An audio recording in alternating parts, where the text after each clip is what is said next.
Hi my student, আগের দিন আমরা দুটো ভিডিওতে কী শিখেছিলাম?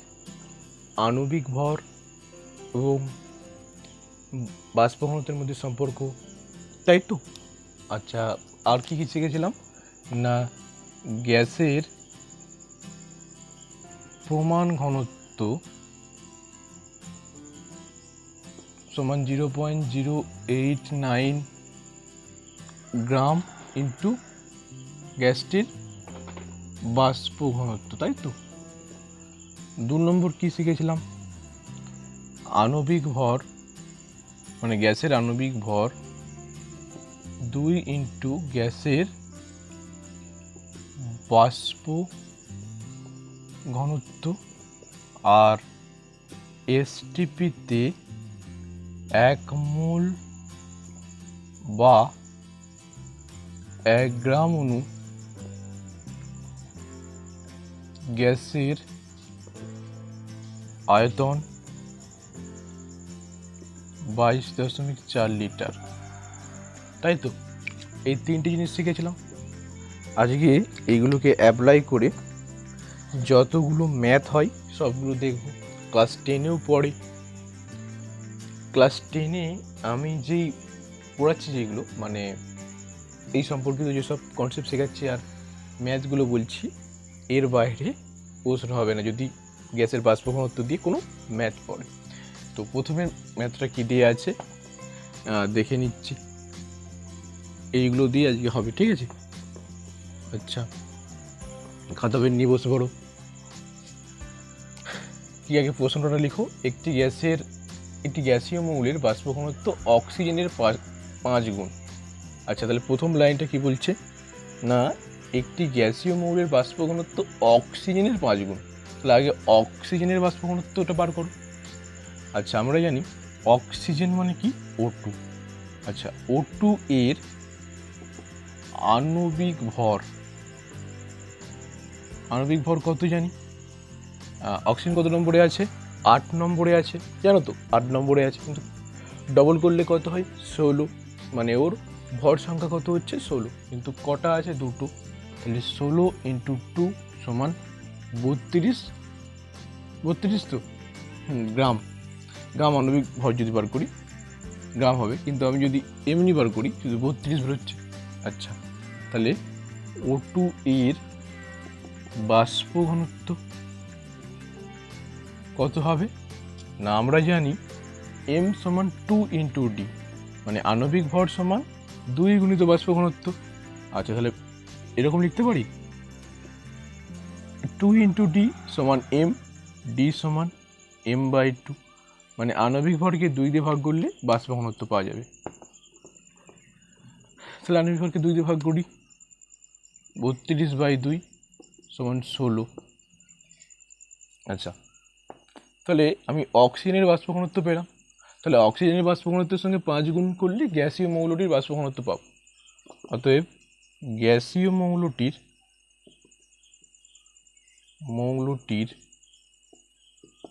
বাষ্প ঘনত্ব ইকুয়ালস টু 16 ইন্টু 5 সমান 80 পেয়ে গেলাম। তাহলে মৌলটি ত্রিপরমাণু হয়, তাহলে মৌলটির পারমাণবিক ভর কত? আচ্ছা, ত্রিপরমাণু বললে আমরা কোন মৌলের কথা বুঝতে পারি? ত্রিপরমাণু বললে আমরা কোন মৌলের কথা বুঝতে পারি? ত্রিপরমাণু মানে 3টে পরমাণু আছে, মনে হচ্ছে না ওজন টাইপের? অক্সিজেন দিয়ে তো ওজন টাইপেরই হওয়ার কথা, ওজনেরই তো এরকম হয়, তাই না? তাই তো, O3 3টে পরমাণু দিয়ে একটা ওজন গঠিত, অক্সিজেনের 3টে পরমাণু নিয়ে একটা ওজন গঠিত, ঠিক আছে? আচ্ছা, তাহলে মৌলটির পারমাণবিক ভর কত? আচ্ছা, আমরা তাহলে লিখতে পারি যে আমরা কি করে পারমাণবিক ভর মানে আণবিক ভর বার করি? কীভাবে বার করি আমি বললাম, ধরো N2 এর আণবিক ভর নিশ্চয়ই কি করি, N2 এর পারমাণবিক ভর কত হয়? 14, 7 নম্বরে আছে ডবল করলে 14, কিন্তু ক পিস? 2 পিস।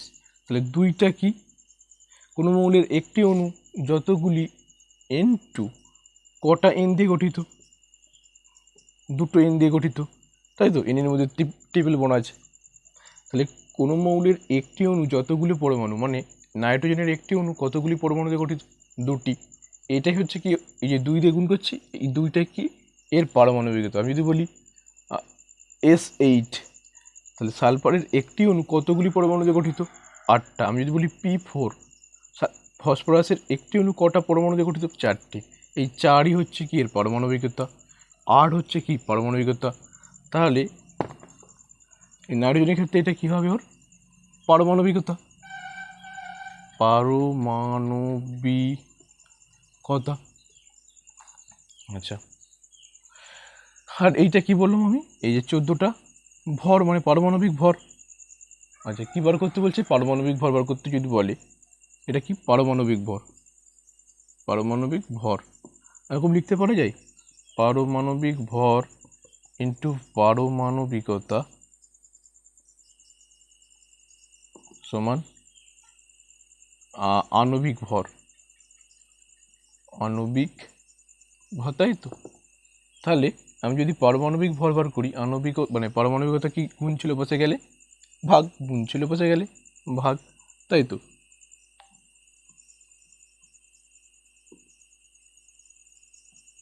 মানে এরকম কেসটা আমরা ধরো এর আণবিক মানে নাইট্রোজেনের আণবিক মানে আণবিক ভর বার করছিলাম কী করে? নিশ্চয়ই 14, 7 নম্বর ছিল, ডবল করলে 14 হয়, তার সঙ্গে 2 গুণ করলে কত হবে? 28। আচ্ছা, আমি যদি এই 14 বার করার চেষ্টা করি, মানে আণবিক ভর বার করে, মানে পারমাণবিক ভর বার করার চেষ্টা করি, তাহলে 2টে পাশে গুণ ছিল, পাশে গিয়ে ভাগ করতে হচ্ছে। 2 কি পারমাণবিকতা, 28টা কী ছিল? ওর আণবিক ভর। বুঝতে পারলি? তাহলে পারমাণবিকতা দিয়ে ভাগ করলে আমি কোনো মৌলের পারমাণবিক ভর পাই। ঠিক আছে?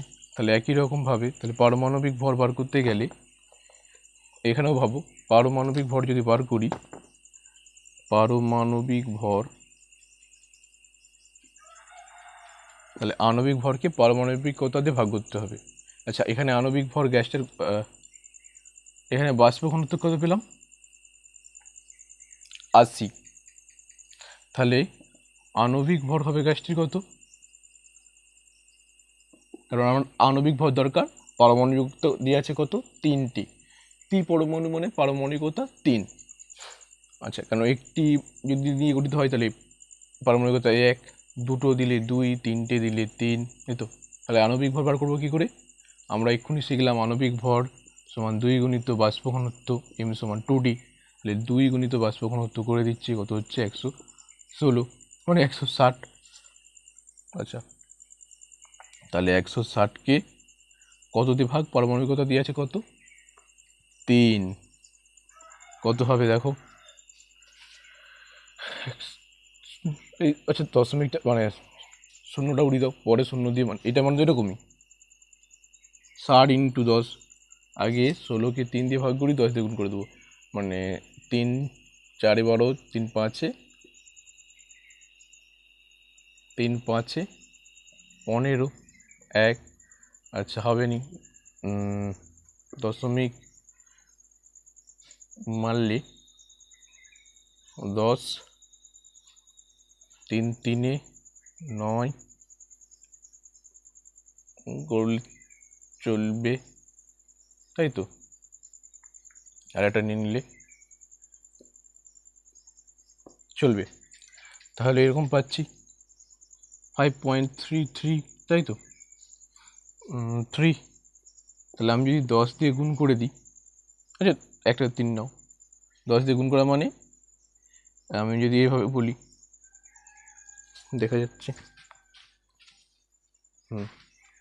আমি যদি 100 দিয়ে ভাগ করি, কারণ দশমিকের পর 2টো ঘর আছে, 100, তাহলে 0 0 কাটলাম, তাহলে নিশ্চয়ই এটা হচ্ছে কত? 533/10।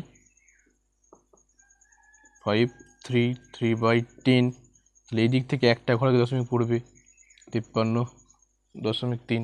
কেউ এই মানে ব্যাপারটা দেখো, 5.33কে 10 দিয়ে গুণ করলে দশমিকটা এদিকে শিফট হয়ে যাবে, আর যদি 10 দিয়ে ভাগ হয় দশমিকটা এ পাশে পড়ে যাবে, তোমরা নিশ্চয়ই জানো। আচ্ছা চলো নেক্সট প্রশ্ন আছে। এসটিপিতে একটু মনে উপরে লেখা হয়ে গেছে, এসটিপিতে 100 ml গ্যাসের ভর 0.144 গ্রাম, গ্যাসের বাষ্প ঘনত্ব কত? আচ্ছা তোমাদেরকে আমি একটা ফর্মুলা হয়তো শিখিয়েছিলাম মূলের কনসেপ্টে। কি জানি, আমরা জানি প্রদত্ত ভর বাই গ্রাম আণবিক ভর সমান প্রদত্ত আয়তন বাই 22.4 লিটার, তাই তো? আচ্ছা এটা হচ্ছে মূল কনসেপ্টে ছিল। আর আরও একটা ছিল কোণার সংখ্যা বাই অ্যাভোগাড্রো সংখ্যা। আমার এই দুটো দিয়ে বার করতে হবে, কারণটা কি না এখানে দিয়েছে দেখো কোণার সংখ্যা মঙ্খ্যা তো দেওয়া নেই, তাই আমি ওটা নিলাম না। মানে আরেকটা ছিল তো কি, কোণার সংখ্যা হতে পারে পরমাণু, হতে পারে আয়ন বাই অ্যাভোগাড্রো সংখ্যা। কী কী হতে পারে, পরমাণু হতে পারে, অণু হতে পারে, আর আয়ন হতে পারে। কিন্তু আমার তো এখানে এটা লাগবে না, কোন দুটোকে সমান করব? ভর দেওয়া ছিল মানে প্রদত্ত ভর বাই গ্রাম আণবিক ভর নেব, আর আয়তন দেওয়া ছিল মানে প্রদত্ত আয়তন বাই এটা নেব। আচ্ছা প্রদত্ত ভর কত দিয়ে আছে এটা বাদ দাও, তাহলে প্রদত্ত ভর কত দিয়ে আছে 0.144 গ্রাম। কারণ আমরা আণবিক ভর বার করতে পারলে বাষ্প ঘনত্ব বার করতে পারবো 2 দিয়ে ভাগ করে দিয়ে। আচ্ছা আণবিক ভর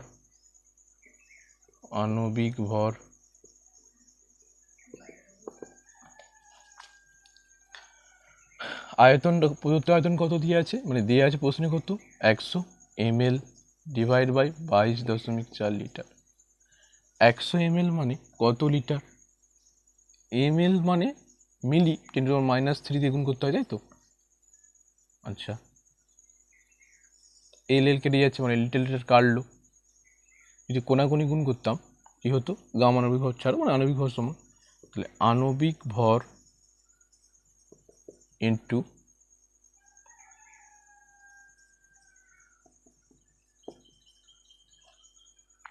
-3 সমান, যদি কোনাকুনি গুণ করতাম কী গুণ হতো 22.4 ইন্টু 0.144 গ্রাম ছিল, গ্রাম। আচ্ছা এইগুলো গুণ ওপাশে গেলে ভাগ, তাহলে আণবিক ভর 22.4 ইন্টু 0.144 ডিভাইড বাই 100 ইন্টু 10⁻³ আচ্ছা 10⁻³ আছে, উপরে উঠলে কি হয়ে যাবে +3। আচ্ছা আর +3 মানে নিশ্চয়ই এটা মানে নিশ্চয়ই 10 গুণিত 10 গুণিত 10 কষ্ট করা 10, 3টে শূন্য বসে যাবো, তাই তো? কারণ 10কে 10 দিয়ে গুণ করলে 1000 মানে 100, 100কে আবার 10 দিয়ে গুণ করলে 1000, তাই তো? তাহলে কী হবে ব্যাপারটা? আচ্ছা এখানে আরও একটা কেস হবে, দশমিক তুললে 1 2 3, 3টে ঘর ছিল তাই 3টে শূন্য আসবে, দশমিক তুললে 10 নামবে। ঠিক আছে দেখো হাজার হাজার কেটে যাচ্ছে, তাহলে 22 মানে 224 বাই 144 ইন্টু কত 1 2 3, 3টে গ্রাম গ্রাম। আচ্ছা যদি গুণটা করি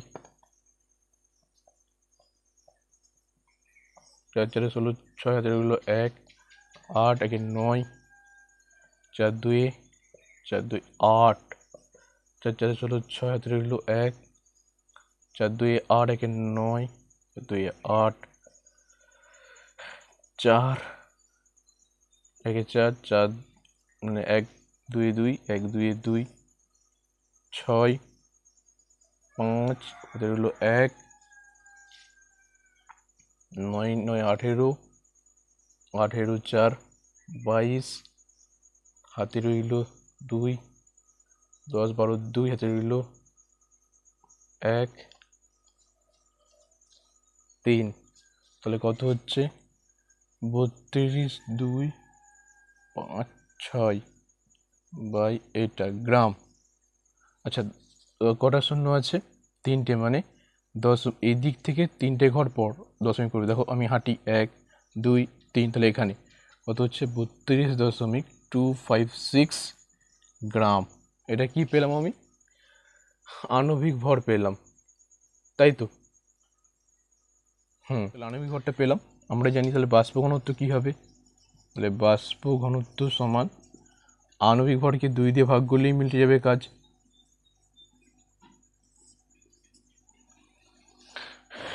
হ্যাঁ, 2 দিয়ে ভাগ করো, যদিও একক বিহীন হয় তোমরা জানো। আর এখানে একক দিয়ে একক আণবিক, যদি গ্রাম আণবিক ভর বার করতে, তো গ্রাম দিয়ে দেবে, আর একক সাধারণত দেবে না, দিয়ে দিবে, অসুবিধা নেই। কিন্তু বাষ্প ঘনত্বের ক্ষেত্রে কোনো একক হয় না, কারণ আমরা জানি হাইড্রোজেনের সাপেক্ষে বার করতে হয়। তাহলে আমরা জেনে শুনেই ওখানে গ্রাম বসাবো না, ঠিক আছে?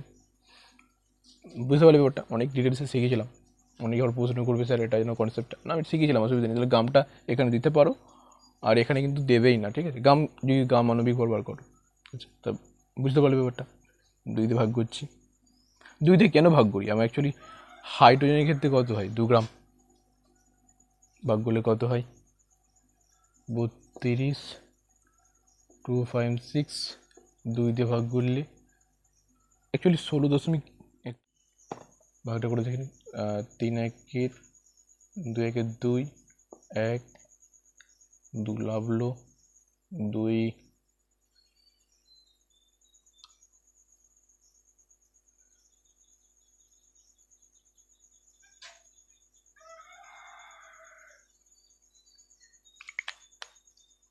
2 একে 2, 1 নামলো।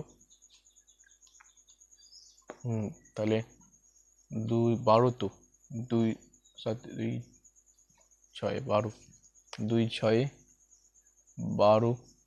আচ্ছা, এটার কাজ হয়ে গেছে। দশমিক ছিল, দশমিক দিলাম, তারপর 2 নামালাম, হলো 2 একে 2, কাজ মিটে গেছে। 0 5 নামাও, 2 2 2 4 1 নামলো, 6 2 8। তাহলে কত হচ্ছে?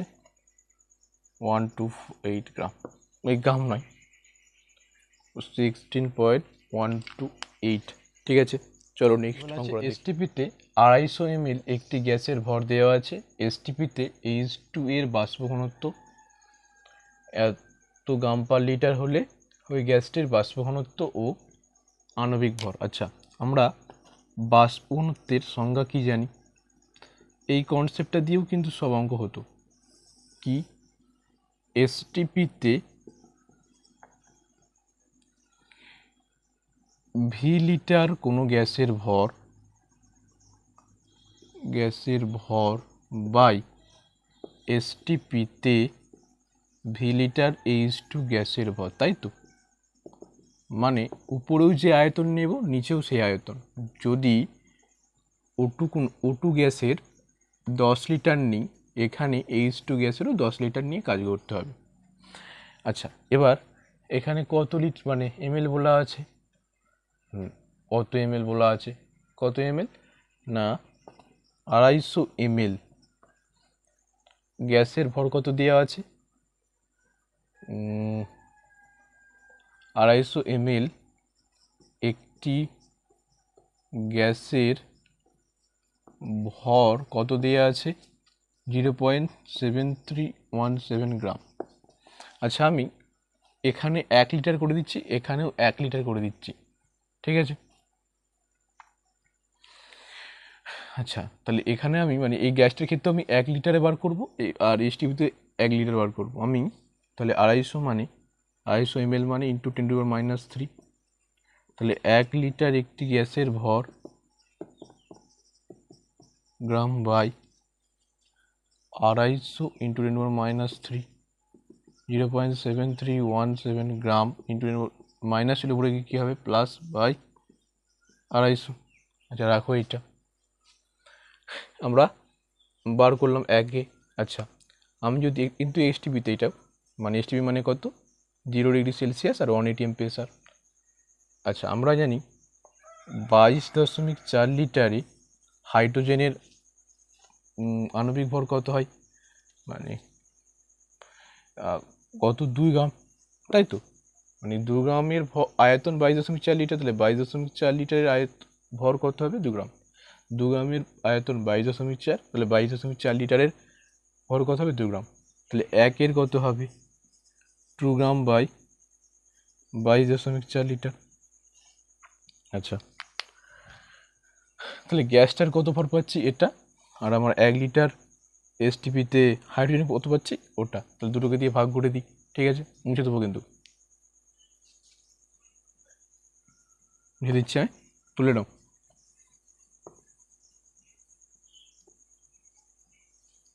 কত এটা, প্রথমে 0.7317 gram into 10⁻³ divide by 250 by 2 gram 22.4 litre. আচ্ছা, ঘুরে যাই তো, যখন ভাগটা গুণ হয় 0.7317 গ্রাম 250 22.4 লিটার বাই 2 গ্রাম।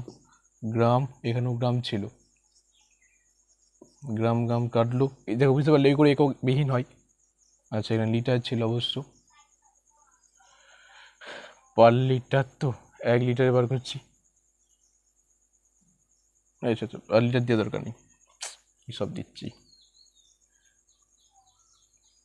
250, মানে 1 বার করছি, এটা 1 বার করছি। আচ্ছা, তাহলে দশমিক তুললে 10, দশমিক যদি তুলতাম 1 2 3 4, 4টে, আর এটা মানে তো 3টে।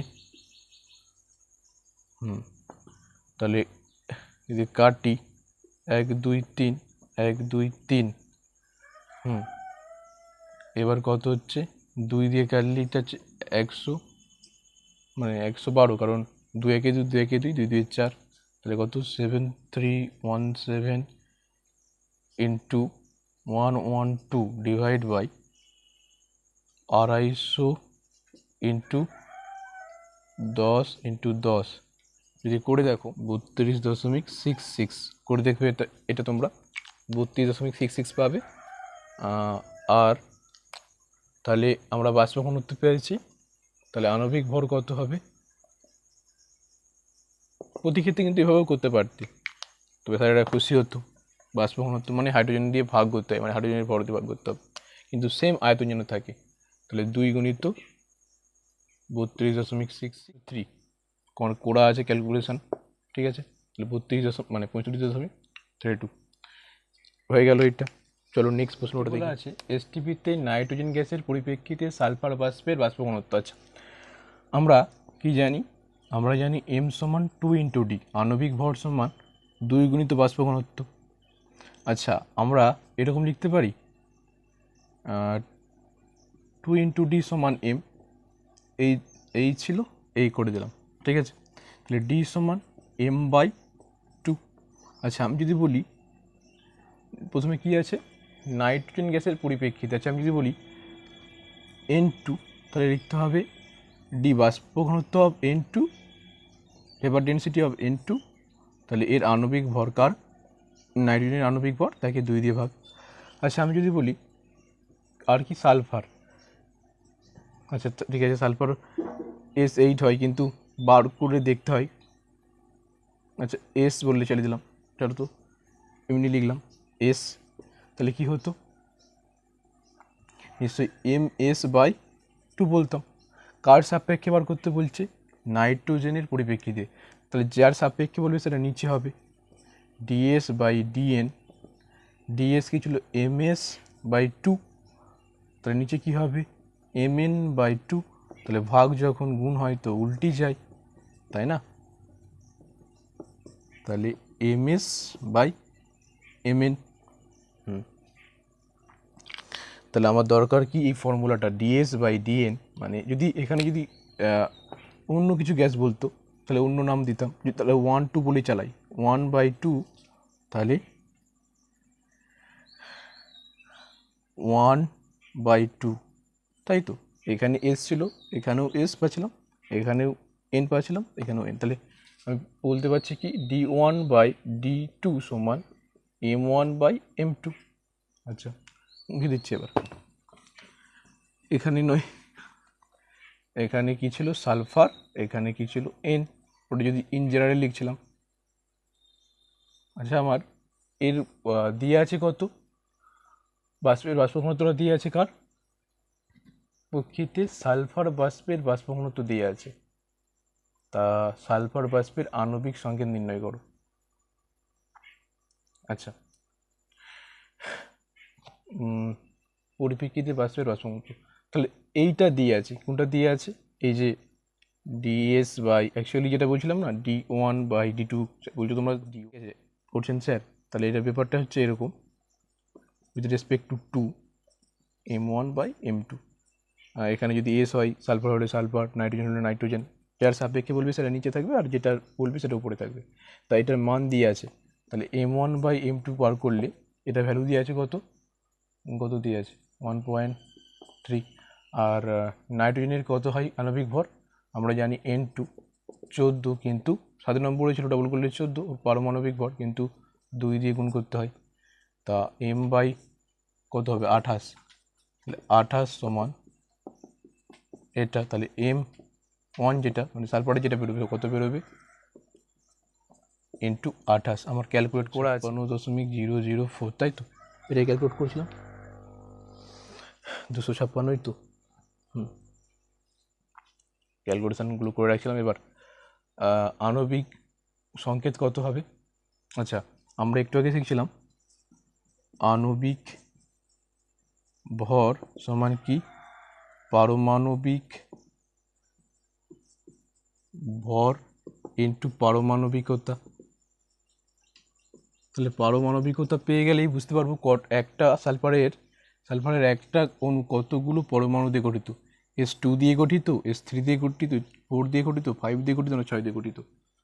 ঠিক আছে, আচ্ছা তাহলে তাহলে বার করি, তাহলে পারমাণবিক হবে পারমাণবিকতা সমান, এটা গুণ ছিল মানে পারমাণবিক ভরটা গুণ ছিল। আচ্ছা লিখে দিই একবার, পারমাণবিক ভর ইন্টু পারমাণবিকতা সমান আণবিক ভর পারমাণবিকতা সমান, পারমাণবিক ভরটা গুণ ছিল পাশে গিয়ে পারমাণবিক ভর ভাগ হবে, তবেই তো বলতে পারবো কটা অণু দিয়ে গঠিত। ঠিক তোমরা বুঝতে পারছো পারমাণবিক ভর। আচ্ছা সালফারের পারমাণবিক ভর কত, সালফার আছে 16 নম্বরে, কিন্তু ডবল করলে কত হয় 32, তাহলে 32 দিয়ে ভাগ করলে অ্যাপ্রক্স 8-এর কাছাকাছি পাবে। তাহলে হয়ে গেল কি সালফার জানি, তাহলে সালফারের একটা অণু কতগুলো পরমাণু দিয়ে গঠিত, একটা পরমাণু, তাহলে ওইটাই হচ্ছে কি আণবিক সংকেত। কী সব বলছি, আণবিক লিখছিও সেম, তাহলে আণবিক সংকেত। ঠিক আছে, এটাই পেলাম, তোমরা এরকম পারবে। চলো নেক্সট পার্টে আবার আসছি, বাই। একটা প্রশ্ন দিয়ে দেবো, আচ্ছা প্রশ্ন লিখে রাখো তো একটা, যাওয়ার সময় শেষে যেতে যেতে একটা প্রশ্ন দিয়ে দিই।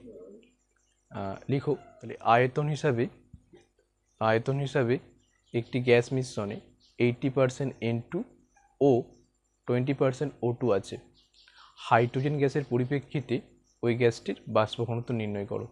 করে দিলে আমি খুব খুশি হব, করে কমেন্টে বলবে। ঠিক আছে, চলো বাই।